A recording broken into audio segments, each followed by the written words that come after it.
Lahat tayo dito ay pinapatunayan. Siguro may lamang na sa atin na feeling natin, paglabas niya, ay malakas ako, proud na ako. Parang may napatunayan na siya. Parang siguro Parang time kontento na siya. to give sa mga hindi Gusto pang pa, ipatunayan. may gusto pang patunayan. Dito malakas to si Jane sa labas. Si Maris, feeling ko. Ako talaga, feeling ko. Ayoko. Ano? Ayoko. Yun na talaga yung big four ko. Ako din. Ready na ako. Ready na ako. Siyempre, hindi ko tatanggalin yung sarili ko, no? Pagkakait ko pa ngayon. Kaya nga tayo nandito eh. Grabe. Tatanggapin ko kung dito para sa akin. As long as alam ko sa sarili ko na nagpapakatotoo ako. Pray more. Di ako naging plastic, di ako naging fake. Oh, none of us. Okay? Walang fake ngayon. Pero siyempre, you feel betrayed. Pero yun, it's normal lang. Pero, you know, this is Big Brother. Okay? Ako, I'm a true friend for you. Okay?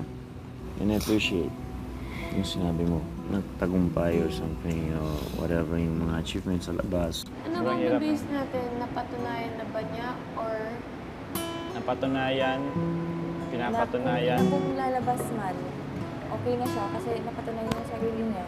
hindi sa napatunayan na or ano? Kasi kung may napatunayan siya, nakaka-proud yun. Kasi deserving siya sa Big Four.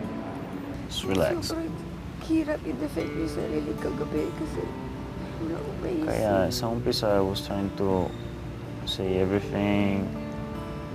Tapos biglang parang everybody went against me. Tahimik ako. Grabe naman. Anong ginawa ko? Sakmo ko din. Si Joshua nilapitan sina Maris at Daniel. Lang bro. Di ba yung Joshua? Lakas ng loob eh. Tigbayin ka na pumunta siya doon. Hindi ko kaya. Yung Pumunta doon. Sobrang ano, Pero lahat naman tayo naiintindihan naman natin yung hindi makatingin kasi ang hirap talaga. What I think is lahat tayo kailangan.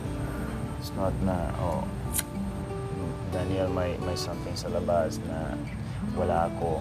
Pero if you guys think 16 years old kayo, syempre gusto nyo nag-16 years old na may business ka, may store, may house. Hindi ganun eh. Ako, nagsimula ako sa 15, working na. And syempre, hindi madali yung buhay. It's not na, oh, okay, Daniel, may nagtagumpay siya sa labas ng ganun. Wala, hindi ganun eh. Gets? Sobrang given na kumakasama siya. Siyempre, kaya niya yung task, kaya niya lahat. Diba? Sa mga voting, malakas din siya sa labas, kaya kayang-kaya niya yung lahat. Dapat maging fair. I'm happy for you guys. Pero sa tingin ko, dapat sa susunod, dapat mas fair kayo na talagang ngayon, natutuwa ako sa iyo bro dahil sinabi mo na ikaw yung number one tamad. Alam mo, di ba? It's good to hear na you know and you wanna change it. Habang si Daniel ay pumunta sa CR, kinausap ni Joshua si Maris. Feeling mo ba lalabas ka gano'n pagkatapos nito? Hindi mo isipin kasi kagabi yun yung na-feel ko. Na ako yung lalabas.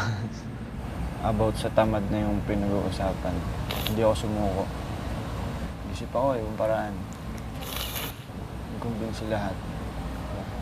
Lahat tayo dito ay pinapatunayan. Siguro may lamang na sa atin na feeling natin, paglabas niya, ay malakas ako, proud na ako. Parang may napatunayan na siya.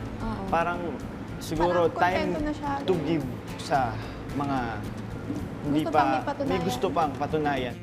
Ang ibang girls lumapit kina Maris at Joshua habang wala si Daniel. Kasi alam ko, ako yung 3 points kagabi. Alam nila kung anong pinag-usapan namin ni Kuya Daniel. Sabi niya, ayaw niya lumipat naibuto ako kasi ayaw niya ako umalis. Maya-maya naging emosyonal na rin si Jane. Kaya umalis na ako para maligo eh.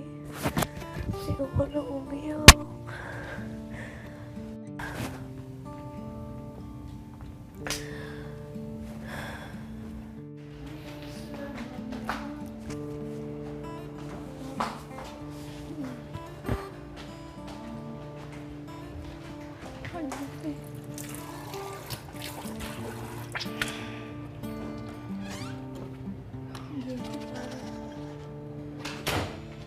At di rin mapigilan ng ibang housemates ang maging emosyonal.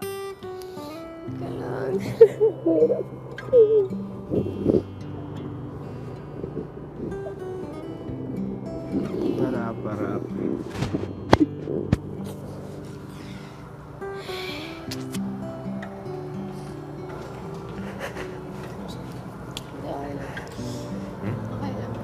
Egg?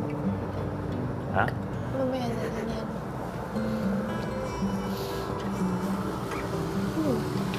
Bakit na si Bues? Ano nangyari sa'yo, bre? Usap tayo mamaya, pre. Huwag kang umiyak, bre. Hirap, pre. Okay lang yan. Joshua.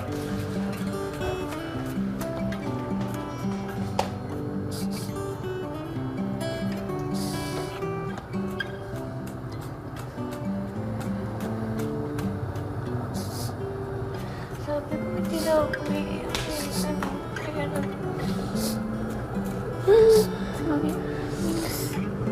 Ingat lang ang feeling mo. Hindi pa ako nakapag-thank you sa kanya nung sinave niya ako.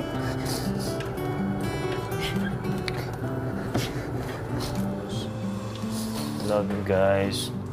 It's okay. Don't worry. It's all good.